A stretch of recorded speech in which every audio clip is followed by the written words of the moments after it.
Good morning friends, welcome to my channel अनोखी मोहब्बत। और आप देख रहे हैं फेम। लास्ट पार्ट में हमने देखा था कि जहाँ पर जो हमारी एलिसन रहती है, अब वो ऑलरेडी जा चुकी रहती है ऑस्ट्रेलिया में, और वो प्रियांशी के साथ हमेशा से वीडियो कॉल पे बात करती थी और वो उसी तरीके से अट्रैक्ट करते थे जैसे कि जब वो लोग बहुत टाइम पहले दूर चले गए थे तब वो इसी तरीके से उन लोगों के बीच में डिस्कशंस होता था। प्रियांशी जो रहती है उसे जो साहिल खान रहता है, उसके जो प्रोड्यूसर्स रहते हैं और डायरेक्टर रहता है, वो उनसे मिलने के लिए आता है और जैसे उसने प्रॉमिस किया था कि सून हम बहुत जल्दी एक मूवीज तुम्हारे साथ बनाएंगे, और वो उस प्रॉमिस को निभाता भी है।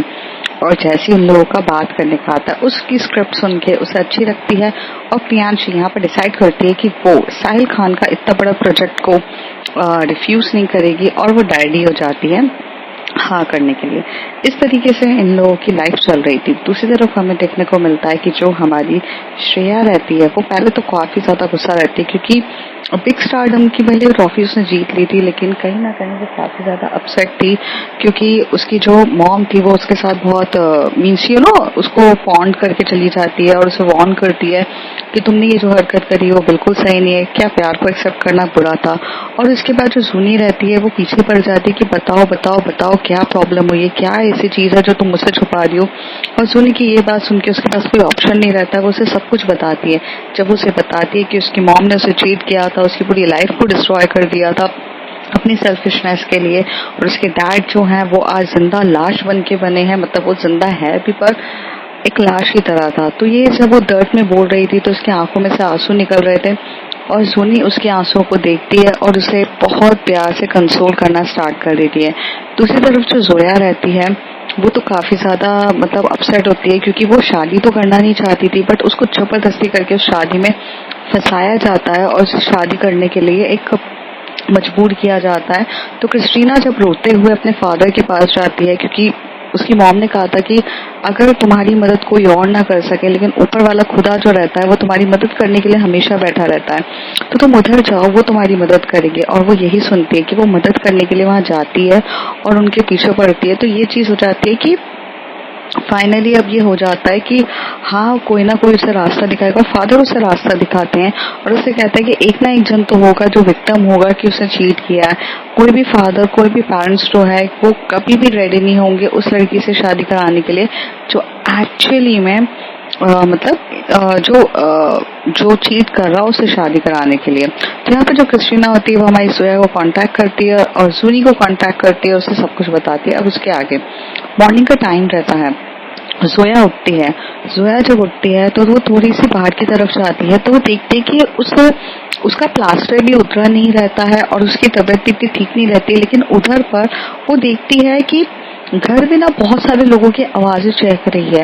वो रूम से बाहर निकलती है तो वो देखती है कि उसकी अम्मी एक जो वहाँ के जो जो नवाब साहब जो रहते हैं, मतलब जो लखनऊ के एक बहुत अच्छे ड्रेसिंग्स बताने वाले नहीं थे, जो एक वो शॉपमैन रहते हैं जो हमारे यहाँ लहंगा दिखाते हैं, जो ड्रेसेस दिखाते हैं, वो सब दिखाने लग जाते हैं। सोया उठते से अपने अब्बू की तरफ देखते हुए बोलती है कि ये क्या है अब्बू, ये क्या चल रहा है। तभी उसके अब्बू कहते हैं तुम्हारी निकाह की तैयारियां हो रही हैं। तभी वो अपने अब्बू की तरफ देख के बोलती है आप भी अम्मी अम्मी ये सब कर रही है, समझ में आता है, पर अब्बू आप मेरी बात नहीं समझेंगे, आप ये चीज समझेंगे नहीं। मैंने तो ये कभी सोचा भी नहीं था कि मेरे अब्बू मेरे खुद के होकर भी मेरी मदद नहीं करेंगे। तभी उसके अब्बू बोलते हैं यहाँ से चलो जोया, यहाँ बात करना सही नहीं है, और उसका हाथ पकड़ते हैं और उसे रूम की तरफ लेके जाते हैं। जोया काफी ज्यादा हर्ट होती है, अपने अब्बू का हाथ छुड़वाती है, कहते अब्बू बस हो गया, देख लिया मैंने आप किस तरीके से अपनी सिर्फ अम्मी की बात मानते हो। शायद आप अम्मी की इसलिए बात मानते हो क्योंकि जिंदगी भर आपको अम्मी के साथ रहना है, और जाहिर सी बात है जिस लेडी के साथ पूरी जिंदगी भर बीत रहना है उस लेडी को सपोर्ट करना जरूरी है। बट जब आपको पता है कि अम्मी गलत है तब भी आप उनका सपोर्ट कर रहे हो। मैं प्यार करती हूँ, मैं सच्ची में बहुत ज्यादा प्यार करती हूँ क्रिस्टीना से, मैं आकुब के साथ शादी करना ही नहीं चाहती हूँ, बट आप हो कि आप समझते ही नहीं हो। तभी उसके अब्बू कहते हैं मैं प्रैक्टिकली सोचा मैंने जोया, मैं तुम्हारी अम्मी की बात नहीं सुन रहा हूँ। तुम्हारी अम्मी भले स्ट्रिक्ट है, सब कुछ है, बट कहीं ना कहीं वो सही भी तो है। वो तुम्हें उस इंसान से शादी कराना चाहती हैं जो इंसान काफी तुम्हें बहुत ज्यादा प्यार करता है और तुम्हें खुश रखेगा। आकूब एक ऐसा लड़का है जो तुम्हारी असलियत जानते हुए भी कि तुम्हें लड़कियां पसंद है तब भी वो तुम्हें स्वीकार करने के लिए तैयार है। तो वो हंसते हुए बोलती है, वो क्या स्वीकार करेगा मुझे अब्बू? वो क्या स्वीकार करेगा? वो मुझ पे कोई एहसान नहीं कर रहा है स्वीकार करके। हाँ, वो तो बस जो अपने ही दामन में दाग हो ना, तो वो दूसरों को क्या कह सकते हैं। जैसा खुद का ही दामन दागदार हो, वो कभी दूसरों को सिर्फ अपना बड़प्पन दिखा सकते हैं। और आपको क्या लगता है आकूब एक अच्छा इंसान है? ये बस शुक्र मनाइए अब्बू कि मैं ना हमेशा से अपनी अम्मी की बहुत रिस्पेक्ट करती हूँ। मैं नहीं चाहती कि उनका विश्वास टूटे। भले दुनिया कहने के लिए मुझे एक ये कह दे, अम्मी की नजरों में भले मैं गिर जाऊं, बट मैं हमेशा से ये नहीं चाहती कि मैं उस इंसान को उनकी नजर से गिराऊं जो इंसान वाकई में उन्हें बहुत ज्यादा पसंद है। ये बात सुनकर जो हमारे अबू रहते हैं वो कहते हैं कि तुम क्या कह रही हो सोया? तुम्हारा दिमाग तो ठीक है, तुम कहना क्या चाहती हो? तुम साफ साफ क्यों नहीं कहना चाहती? कहती साफ साफ कहकर भी कोई फायदा तो है नहीं है। मैं अगर कुछ भी कहूँगी तो आपको सिर्फ ऐसे लगेगा कि मैं सिर्फ झूठ कह रही हूँ। और हालांकि मेरी अब ये बात को कोई मानने के लिए तैयार भी नहीं होगा। आकूब सही कह रहा था, चाहे मैं कुछ भी कर लूँ बट मेरी बात को तो कोई नहीं मानेगा। जिस दिन मैंने अपने अब्बू को जिस पे सबसे ज्यादा विश्वास किया, उन्हें ये सारी बात बताई, उन्होंने भी मेरी मदद करने के बजाय क्या किया, सिर्फ चले गए अम्मी का साथ देने के लिए। तभी वहां से उसकी अम्मी की आवाज आती कि सोया अंदर आओ, सोया बाहर आओ जरा, यहाँ पर तुम्हारे लिए ये ड्रेस देखनी है, शादी के लिए तुम्हें जो ड्रेस लेनी है उसका नाप दो और तुम्हारे लिए शादी की ड्रेसेस बनना तैयार हो रही है, जल्दी से आओ। तभी वो कहते हैं कि अब्बू मैं शादी नहीं करूंगी, और ऐसे कह के वो अंदर चली जाते हैं। तभी वहां पर जो बंदा जो रहता है वो दिखा रहा रहता है, वो कहता है कि मैम आपकी बेबी साहिबा तो अभी तक आई नहीं है। तो वो कहती है कि वो तो आ जाएगी, थोड़ा सा शर्मा रही है, शादी इतनी जल्दी करना तो चीजें होती है ना, आप तो थोड़ा समझने की कोशिश करिए। तो वो कहता है जी। अंदर से ना थोड़ी देर में वॉइस आती है कि अम्मी मैं नहीं आऊंगी, मुझे ये शादी नहीं करनी है, आप मेरी मर्जी के बिना ये शादी करा रही हैं और जो चीज मुझे बिल्कुल भी सही नहीं लग रही है और मैं इस चीज के लिए आपसे बिल्कुल भी एग्री नहीं करती हूँ।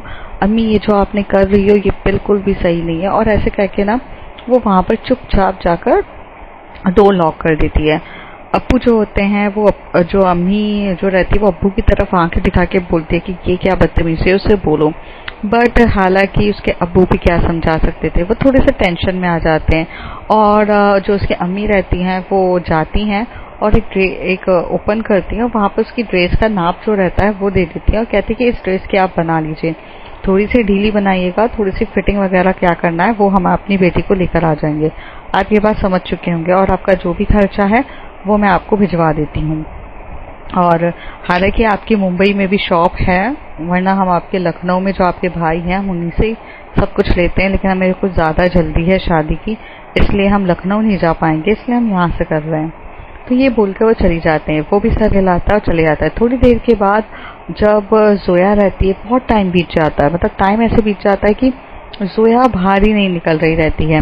तो थोड़ी देर में उसके जो अब्बू रहते हैं वो अंदर की तरफ नॉक कर रहे रहते हैं, पर वो इतना रो रही रहती है उसे रोते हुए। तभी उसे रोते हुए कॉल आता है और वो और कॉल किसी और का नहीं, वो जूनी का रहता है।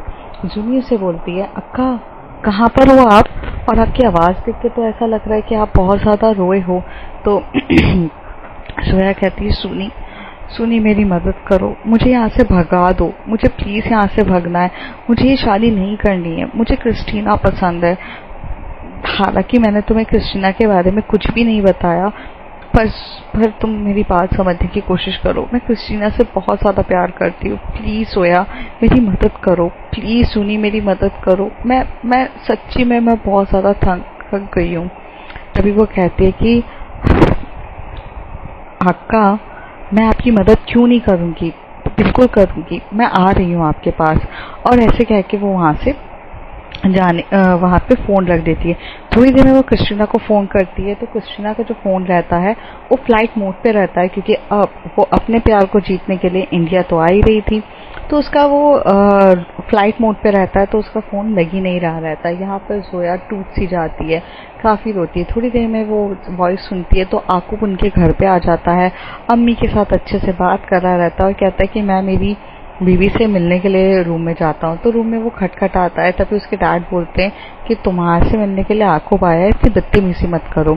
आखिर वो अपने डैड की बहुत ज़्यादा इज्जत करती थी और वो डोर ओपन करती है तो आकूब अंदर आ चुका था। आकूब एकदम से डोर लॉक करता है और बोलता है तो तुम रेडी हो ना मेरे साथ शादी करने के लिए? सोया कहती है मर जाऊंगी, शादी के दिन जहर खा के मर जाऊंगी, लेकिन तुम्हारी बीवी कभी ना बनूंगी। तुम्हारी वाइफ बनने से तो बेटर है ना कि मैं मरना पसंद करूं, हालांकि यही ऑप्शन बचा है मेरे पास। तो कहते तुम ऐसा क्यों सोचती हो? देखो मैं तुम्हारे पास एक बहुत अच्छे से ऑफर लेकर आया हूँ। देखो मैंने बहुत सोचा बहुत ज़्यादा सोचा इस बारे में। देखो सोया, मैं तुम्हें बहुत पसंद करता हूँ, एक्चुअली ना बहुत ज़्यादा पसंद करता हूँ। जब से तुम एकदम छोटी सी थी ना तब से तुम्हें देखा था, तब से तुम्हें पसंद था। तुम्हारे अब्बू के दोस्त का बेटा हूँ मैं, बचपन से ही पसंद था। तो ये शादी भी हो रही है, लेकिन प्रॉब्लम ऐसी है कि हाँ तुम बहुत नखरे दिखाती हो। इतना नखरा तो इसी घर में कोई नहीं दिखाया था। देखो मैं थोड़ा सा अपनी लाइफ में थोड़ा सा कूल टाइप बंदा हूँ। मैं कमिटेड एक वुमन के साथ नहीं रह सकता। तो मेरे अफेयर्स तो यार चलते रहेंगे जीवन भर। तो तुम भी अपना अफेयर कंटिन्यू कर सकती हो क्रिस्टीना के साथ। तुम चाहो तो उसके साथ अफेयर रखो, मुझे कोई प्रॉब्लम नहीं है। और अच्छे से रखो, जितनी टाइम रखना है, जो करना है करो, मुझे कोई प्रॉब्लम नहीं है। तो ये डील काफ़ी अच्छी रहेगी ना कि तुम भी अपने मनो मौज का करो, मैं भी अपने मनो मौज का कर लूँ। नाम के लिए, दुनिया को दिखाने के लिए शादी कर लेते हैं ना, सब कुछ ठीक हो जाएगा, तुम भी रोगी नहीं। तभी वो हंसते हुए बोलती है चलो मैंने तुमसे गिरा हुआ इंसान कुछ नहीं देखा। शायद तुम्हारे लिए मोहब्बत जिस्मानी होगी, जो किसी के भी जिस्म के साथ खेलने के लिए तैयार हो जाती। तुम उनमें से होगे जो किसी के साथ भी सोने के लिए रेडी हो जाते हो, पर शायद मैं वैसी नहीं हूँ। आपको मैंने बहुत ज़्यादा अच्छे से मोहब्बत करी है क्रिस्टीना से। एक बार मैंने उससे दूर होके अपने आप को समझने के लिए किया था और मुझे उस समय समझ में आया कि मैं उसके बिना नहीं रह सकती हूँ। मैं तुम्हें टच भी नहीं करने दूंगी। तो कहता है ऐसा तो हो नहीं सकता ना, बीवी बनोगी और मैं तुम्हें छूऊं भी ना। हाँ पर मैं तुम्हें आज़ादी भी तो दे रहा हूँ कि तुम मैरिटल अफेयर भी रख सकती हो, इतनी अच्छी चीज़ बता रहा हूँ। आकूब कहता है, तभी वो उसे हंसते हुए बोलती है कि तुम मुझे आज़ादी दोगे, तुम मुझे आज़ादी दोगे। पहले ही बता देती हूँ कि मैं ये सब चीज़ों के लिए रेडी नहीं हूँ, और मेरी मोहब्बत से कि मैं दो तरफा दो लोगों की तरफ नहीं दिखा सकती हूँ। और ये कह के वो आकूब को धक्का देके उसके रूम से निकाल देती है। तभी वो निकलते हुए एकदम से उसके डैड दिखते, तभी वो अपने बाल किक करके बोलता है, डैड बस आपकी बेटी थोड़ा सा गुस्सा हो जाती है, बाकी सब कुछ ठीक है हमारे बीच में, वो रेडी है शादी के लिए। और ऐसे बोलती है। तभी उसके जो अब्बू रहते हैं वो चुपचाप रहते हैं। थोड़ी देर तक ऐसी माहौल चल रहा रहता है। दूसरी तरफ हमें देखने को मिलता है कि जो हमारी क्रिस्टीना है वो तो साइन कर चुकी रहती है, और वो इसी साइन जो करती है, तो जब वो साइन करती है तो वो बहुत सारे लॉन्चेस में भी जाती है। जैसे कि कभी भी आप कोई सी भी चीज़ों को लॉन्च करते हो तो उसका जो पब्लिसिटी स्टंट्स तो हर जगह किए जाते हैं। तो वहाँ पर ना थोड़े बहुत पोस्टर्स, फोटोशूट्स होने वाला रहता है साहिल के साथ। तो साहिल के साथ बहुत सारा फोटोशूट्स होता है और ये सब चीज़ें हो रही रहती है। और वो अपनी जो लाइफ होती है लाइक दिस चीज़ों में बिजी रह जाती है। और साथ ही साथ जो एलिसन रहती है वो अपनी क्रिकेट प्रैक्टिस में बिजी रहती है, जो ऑस्ट्रेलिया में उसकी टीम मेंबर्स के साथ होती रहती है। क्योंकि हमें ये पता है कि जब क्रिकेटर्स रहते हैं तो उनका टूर्नामेंट्स रहता ही है, चाहे किसी ना किसी के साथ कभी ना कभी कोई ना कोई टूर्नामेंट्स होते ही रहते हैं।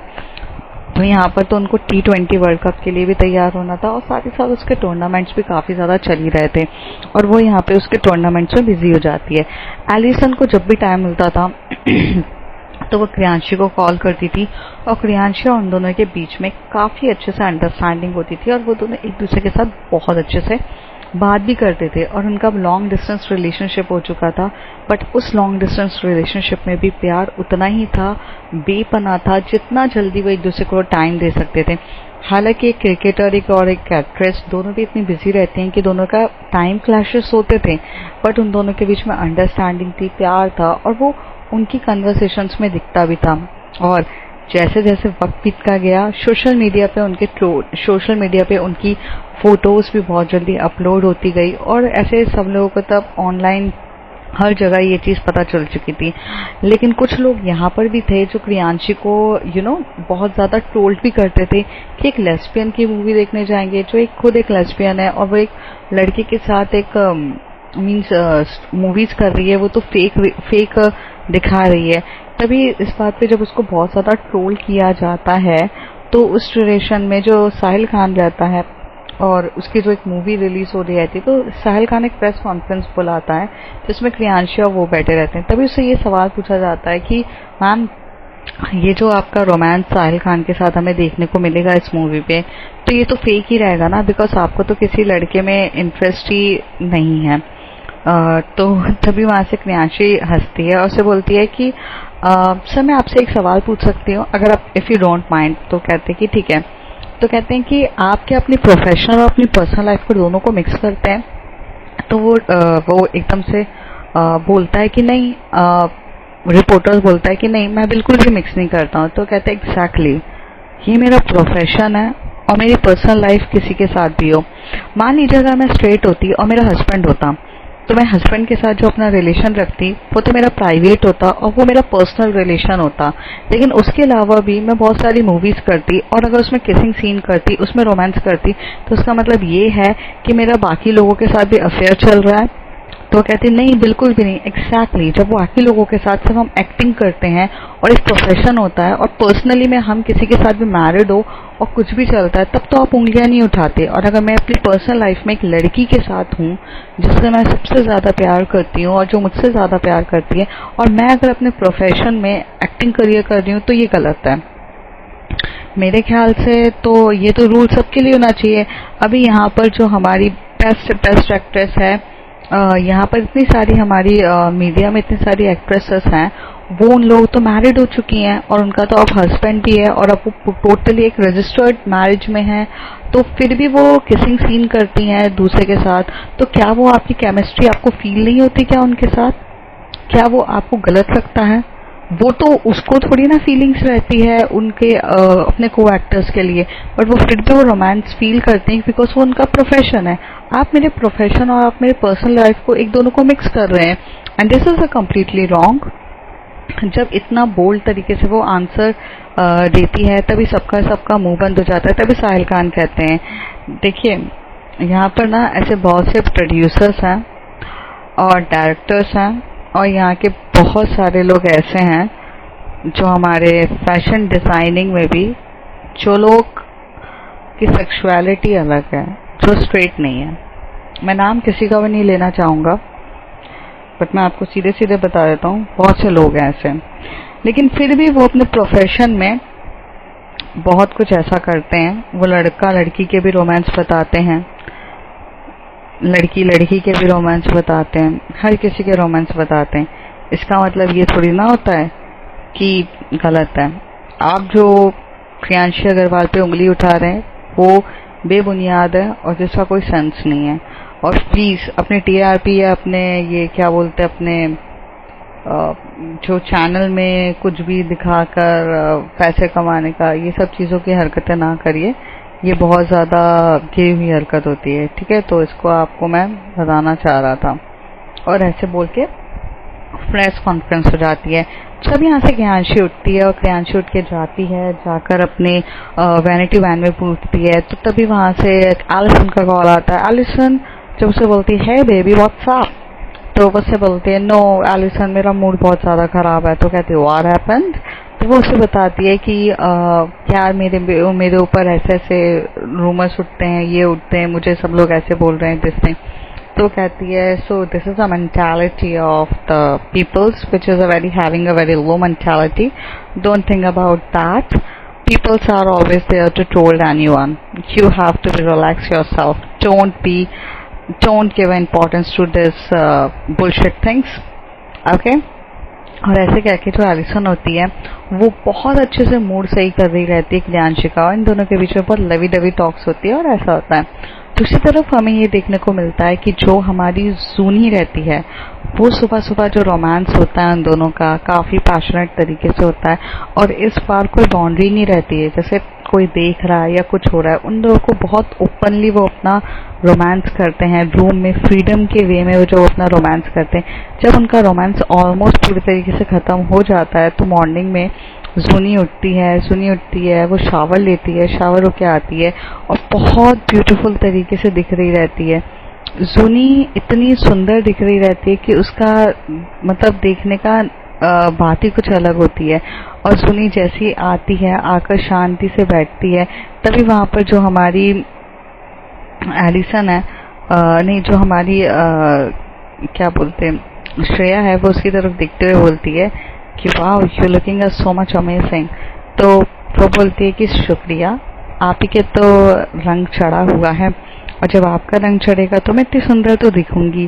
तभी वो हंसने लगती है। तो कहती है पर तुम्हें इतनी जल्दी क्या है? तो कहती है मुझे बताया था ना कि अक्का के पास जाना है, आप मेरी मदद करेंगी ना? तो कहती है कि हाँ बिल्कुल, ऑफ कोर्स, अपनी गर्लफ्रेंड की मदद करना मेरा फर्ज बनता है, क्यों ना भला मैं क्यों नहीं करूं। तो कहती है कि प्लीज चलिए ना, मुझे बहुत थोड़ा सा जल्दी है। अक्का काफी ज्यादा टेंशन में होंगी, प्लीज प्लीज प्लीज। तो कहते हैं कि ठीक है। थोड़ी देर में जो श्रेया रहती है वो भी रेडी होती है, पर श्रेया एकदम से बोलती है कि तुम अपनी अक्का से फोन पे बात तो करो कि उनकी कंडीशंस क्या है। और इसी टाइम पे वो फोन करती है और जो हमारी जोया को उस समय फोन मिलता है। थोड़ी देर के बाद सुनी यहाँ से रेडी हो जाती है, दोनों ब्रेकफास्ट करते हैं जल्दी जल्दी और कार में बैठते हैं। कार में जो श्रेया रहती है वो सुनी की तरफ देखती है और बोलती है कि क्या प्लान्स हैं। तो कहती है कि प्लान्स का तो मुझे कुछ भी नहीं पता, मुझे क्रिस्टीना आ रही है, हमें क्रिस्टीना को सबसे पहले ना पिकअप करना है और उसे लेकर जाना है, और वो लोग तो मेरे ही फ्लैट पे रुके हैं तो मैं तो वहाँ पर रह लूँगी, पर क्रिस्टीना कहाँ पर रहेगी?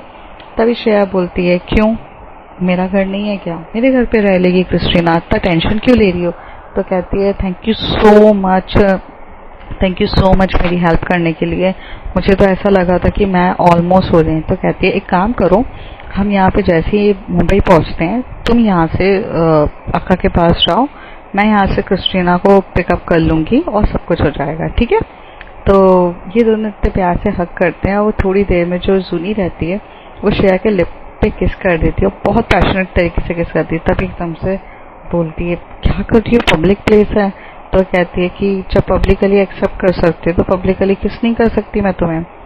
और तभी वो इसलिए बोलते हैं क्योंकि ड्राइवर की जो नज़र रहती है कि वो जो बैक कैमरा से उसकी तरफ आ रही रहती है, पर जब श्रेया अपनी एक नज़र ड्राइवर की तरफ देखती है तो ड्राइवर अपनी नज़र हटा लेता है और साइड में देखने लगता है। और फिर जूनी और श्रेया एक दूसरे को लिप किस बहुत पैशनेट तरीके से करते हैं, और किस करने के बाद वो थोड़ी देर में होती है। थोड़ी देर में यहाँ से जो श्रेया रहती है वो ड्राइवर को बोलती है कि पहले मुझे पलाश जाना है, क्योंकि मुझे वहाँ पर जाकर सब कुछ देखना है कि कैसा चल रहा है। वो पलाश जाने के लिए तैयार हो जाती है और यहाँ से जो जूनी रहती है वो अक्का के पास जाती है।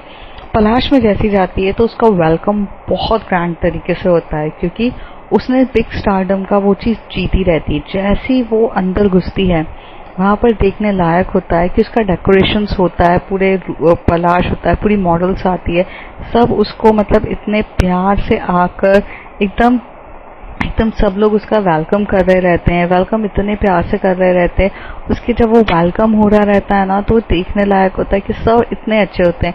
एक बड़ा सा केक आता है, आकांक्षा जो रहती है उसने सारी चीज़ें की रहती है, उसने ट्रीट करी रहती है, उसकी मैम की फेवरेट डिशेस मंगाई रहती है, सब कुछ किया जाता है। तभी वो एकदम से बोलती है मैम मुझे लगा अब सुनी को भी लेके आएंगे, क्योंकि अब तो वो हमारी भी बॉस ही हो चुकी है, because you confess your love towards her in the front of